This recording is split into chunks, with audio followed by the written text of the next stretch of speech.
poquito de luz para ver a la gente.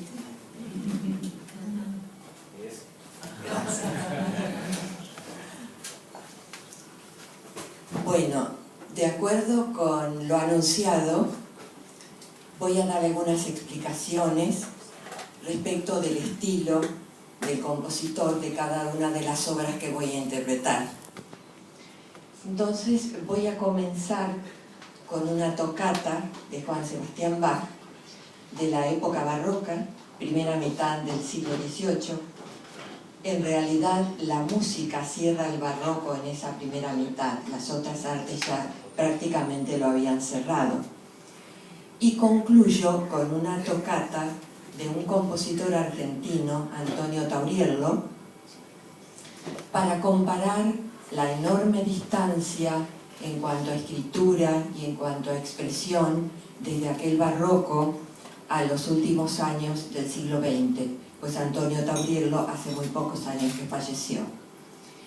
Una tocata es una obra, como su nombre lo indica, para tocar, pero para tocar en instrumento de tecla como el órgano o el clave en aquella época. Ahora lo hacemos en el piano. Los que más escribieron fueron para órgano, porque los órganos llenaban las grandes catedrales barrocas. Por eso comparo una tocata con los grandes templos barrocos. Como es una transcripción de órgano para piano, trato de lograr con la ayuda del pedal una sonoridad parecida a la del órgano. Bueno, entonces comienzo con la tocata en re menor de Johann Sebastian Bach.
zweiten Werk, das ist ein Teil des Barock, und zwar der prunkvolle Rokoko.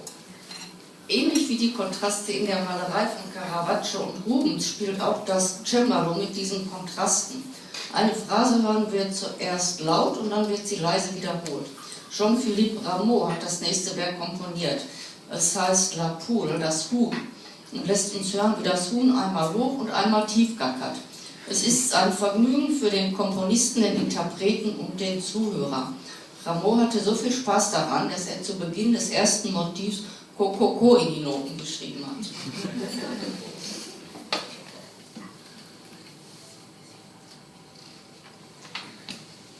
Seguimos en la misma época barroca, primera mitad del siglo XVIII, aunque abarcó también el XVII.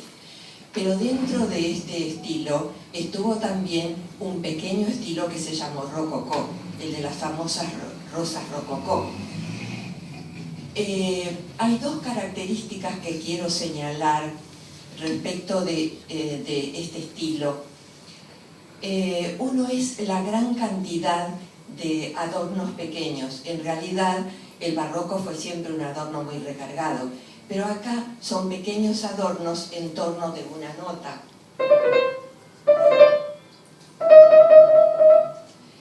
Que adornan realmente la música. Esa es una de las características, la exageración de adornos. Y la otra, que en esa época, en el clave, que era el instrumento que se usaba antes del piano, o se lograba una frase musical fuerte y luego se repetía la frase piana, o sea, no había otro nivel sonoro más que el forte y el piano. Y esto se observa también en la pintura,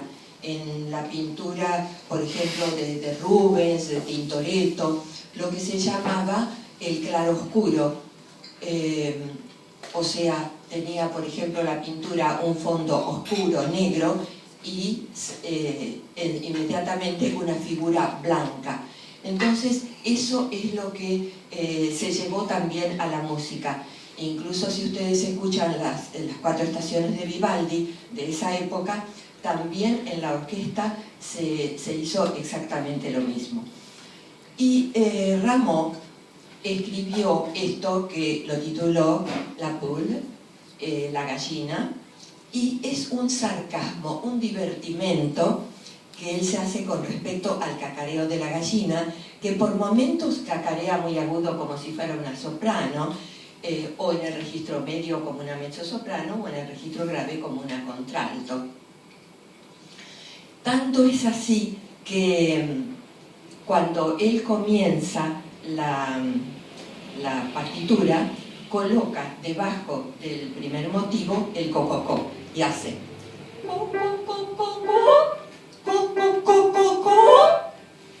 y de esa manera trabaja toda la obra.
So,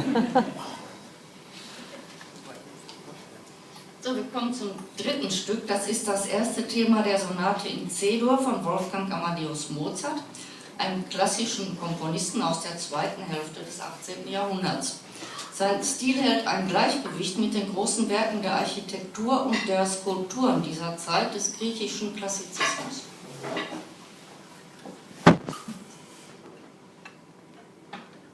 Bueno, ahora pasamos a la segunda mitad del siglo XVIII. Cambia sobre todo el aspecto de la forma musical. Toqué una toccata, toqué una pieza rococó, y ahora ya nos remontamos a grandes formas musicales, porque ya estamos en el clasicismo. Y en la música solamente lo llamamos clasicismo, en las otras artes sería el neoclasicismo, porque tanto en la escultura como en la arquitectura hay un nuevo clasicismo greco-romano, es decir, desde antes de Cristo y después de Cristo. En cambio, en la música no hay donde mirarse, no se han conservado prácticamente composiciones como para poder hacer algo similar. Pero sí se sacaron de la arquitectura y de la escultura las características, sobre todo del Partenón, de los grandes templos, el equilibrio, la armonía, la proporción. Y se puede observar que hay un gran equilibrio entre la mano derecha y la mano izquierda, un equilibrio sonoro. Y también yo voy a tocar solamente el primer movimiento de la sonata en do mayor de Mozart, pero después sigue un segundo movimiento, un tercer movimiento, a veces hasta un cuarto. O sea que son grandes formas musicales similares a los grandes templos griegos. Es de Mozart, y junto con él, coetáneo de él, fue Haydn y el primer cuarto de vida de Beethoven.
Wir fahren fort mit dem romantischen Stil des 19. Jahrhunderts, und zwar mit der Fantasia impromptu, der spontanen Fantasie von Frédéric Chopin.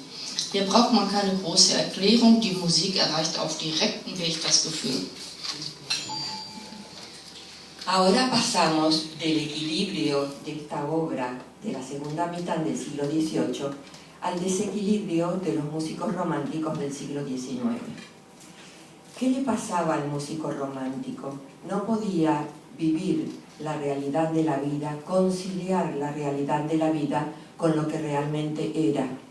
Entonces necesitaba volcar rápidamente sus raptos de inspiración y lo tenía que hacer por medio del piano, que ya en esa época el piano había mejorado mucho, y con formas musicales más breves, no con las grandes sonatas en las que no se sentía cómodo.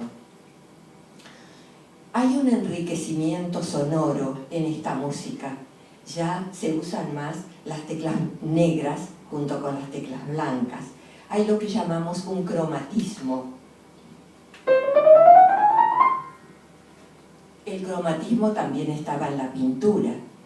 Chopin es en la música lo que es en la pintura de Lacroix. Entonces ahora voy a tocar la Fantasía impromptu de Chopin.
während des 19. und 20. Jahrhunderts beherrschte der Impressionismus die Kunstszene. In der Malerei kennen wir Manet, Monet und Renoir. In der Musik verfolgte diese vergleichbare Linie Claude Debussy. In Clair de Lune ist dieser Stil sehr deutlich. Die Stimmung überträgt sich durch das Benutzen des Pedals.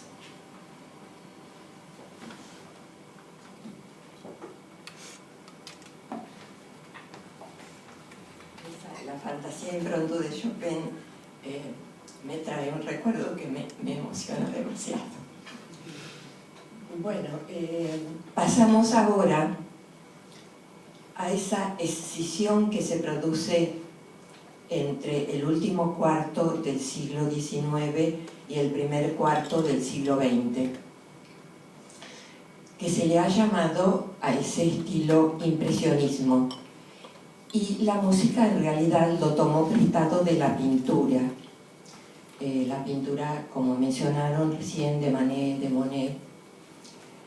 Y también en la literatura tuvimos el simbolismo con la metáfora, o sea, un estilo que, si bien mantiene algo del romanticismo, porque lo van a poder comprobar en la obra que voy a tocar, El claro de luna, tanto el pintor, como está tratando de captar el momento de luz o de sombra para llevarlo al cuadro, también Debussy ha captado la atmósfera de un claro de luna y lo ha logrado a través de la música. ¿Y cómo se hace en el piano para poder lograr esa atmósfera? Se hace sobre todo con el uso del pedal y se van uniendo muchos acordes, muchas armonías y se desgranan muchos acordes, se hacen como especies de arpegios, de glissandi. O sea, utiliza escalas exóticas, ya no es la escala a la que estamos acostumbrados o la escala cromática que usé recién, sino escalas, por ejemplo, hexafónicas, solamente de 6 sonidos, y lógicamente esta música ya nos suena algo diferente. Sin embargo, mantiene en su melodía ese romanticismo típico que trasunta de haber observado un claro de luna.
Bravo.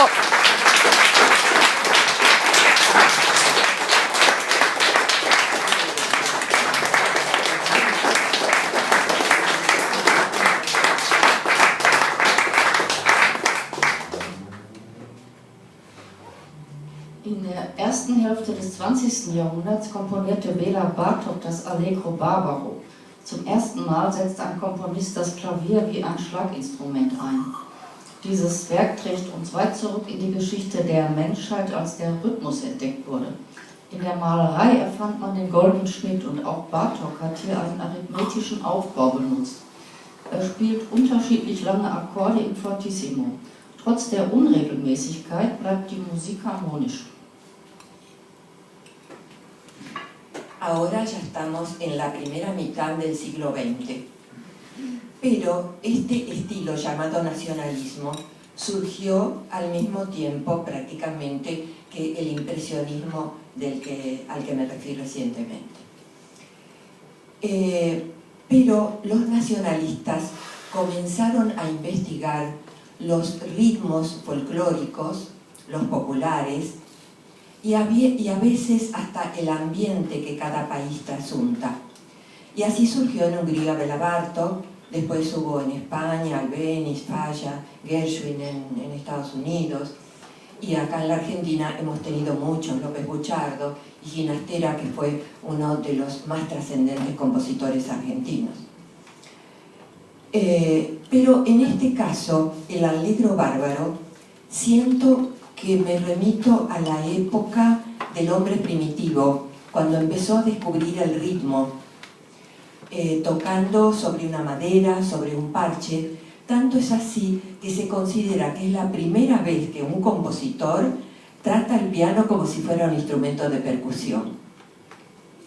Pero además de eso, es algo increíble que Bartók usó la proporción áurea, que ya viene desde Pitágoras, aunque algunos dicen que venía desde los egipcios, haciendo una verdadera operación aritmética. Entonces me puse a contar la cantidad de compases, porque había que llegar hasta 14 compases donde va repitiendo constantemente acordes, que van desde el fortísimo hasta el pianísimo, y ahí empieza la divina proporción, la proporción áurea. Multiplicando esos 100 compases que llegó hasta ahí por el 0,618, ahí comienza la proporción áurea. Pero esto sería como para hacer una clase para poder demostrar dónde comienza, dónde termina y cómo continúa después Bartók. Es increíble porque además estos acordes tan fuertes, tan percutidos, unas veces aparecen en 5 compases, otras veces en 3 compases, otras en 8 compases y en 14 compases. O sea, siento como es una obra desproporcionada que logra la proporción.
späte 20. Jahrhundert und in Argentinien erscheinen zwei Komponisten mit einer besonderen Art, sich auszudrücken. Beide sind erst vor einigen Jahren gestorben. Carlos Guastavino komponierte 3 Stücke unter dem Begriff La Siesta. Daraus hören wir El Patio. Wir erleben die Ruhe in der Zeit der Siesta in einem kolonialen Innenhof. Die ausdrucksvolle Melodie versetzt unser Gefühl in eine bestimmte Zeit in diesem Land.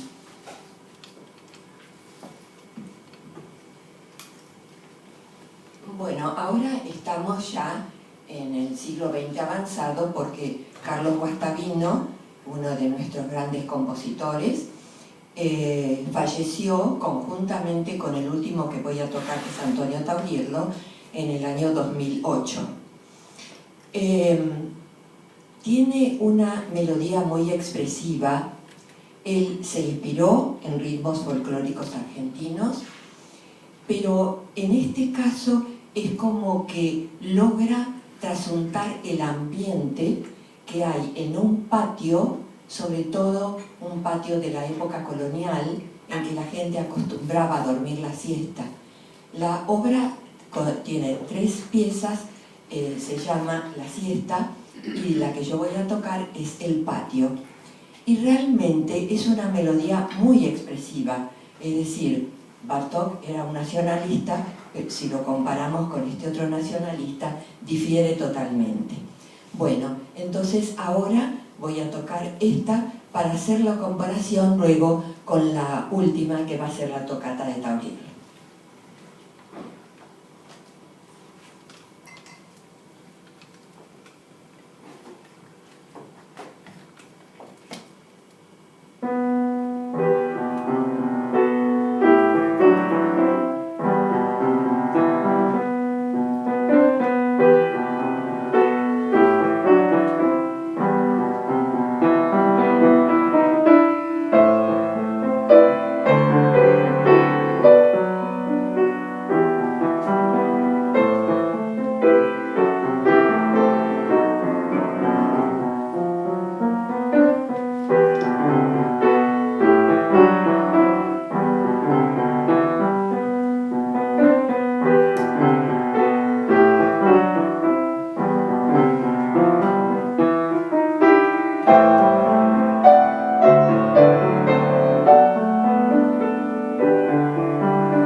So, wir kommen schon zum Ende und um den musikalischen Reim zu beenden, setzen wir einen Kontrast dazu und hören eine Toccata von Antonio Tauriello. Diese Toccata ist im Vergleich zu der von Johann Sebastian Bach unharmonischer. Sie hat keine Melodien, aber kleine musikalische Motive und Akkorde. Hier kann die Interpretin ihr Geschick zeigen und genau das ist die Absicht einer Toccata.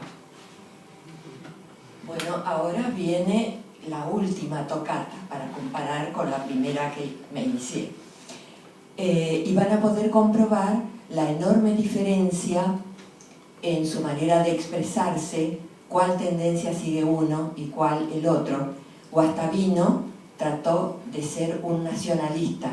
Tauriello, en cambio, va a seguir la tendencia universal de la música, la que siguió Bartók, por ejemplo. Utiliza notas seguidas, por ejemplo, esto, que suena muy disonante a los oídos.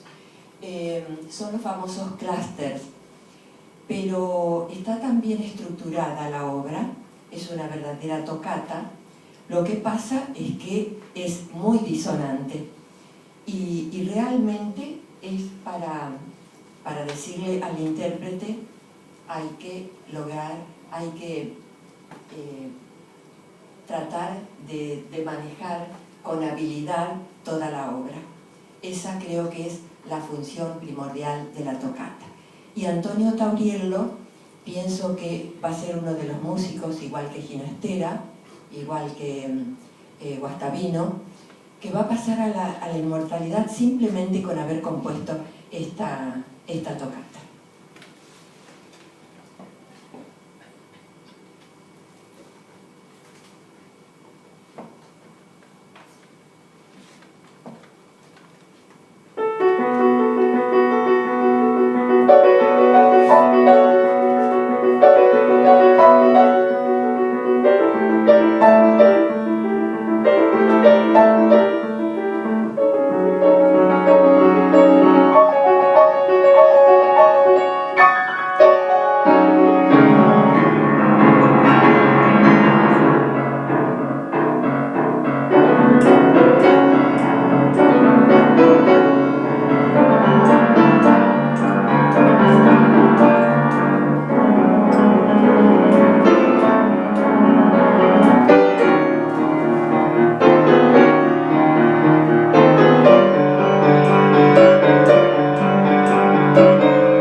Also muchas gracias, vielen Dank.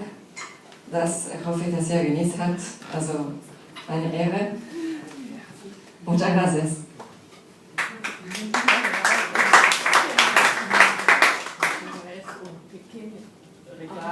Del grupo de comida. Gracias, muchas gracias. Pero el regalo quería hacerlo yo para que... Gracias.